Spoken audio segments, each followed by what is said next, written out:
For today's video guys, ito po pala yung ginagawa ko guys. Bali natapos ko na yung pamakuan para dito sa gagawin dingding dito sa pintuan ng baboy. Ito guys yung ginawa ko guys na dingding niya. Kawain po yung lahat. Okay yan guys, pulitin guys para hindi masugatan yung manguso ng baboy.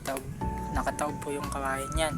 Ito po banda rito sa may kanang ko, yung gitna, double walling po ginawa ko dyan na kawayan, kumbaga para hindi po siya maudod ng uso ng baboy kasi masusugatan at kawawa naman po yung baboy. Yan po yung request po kasi ng may-ari na nagpagawa sa akin dito. Bali ito guys, itong kabila guys ay sinabay ko na rin yung pagkakagawa niya rito. Yan ang halagyan ng panindingan.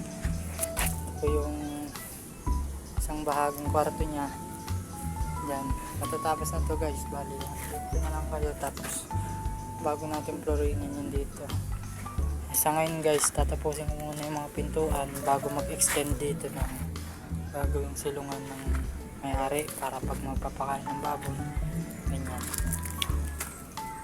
Sa ngayon guys, medyo papahinga na ako at marami pong salamat dahil suportahan yung mga video ko at marami pa akong i-upload. Sisipagan ko pa lalo dahil sa inyo. Saludo po ako lahat sa inyo dahil masipag din kayo at nandiyan kayo sumusuporta sa lahat ng content creator kagaya ko. Guys, maraming salamat. Bye bye na.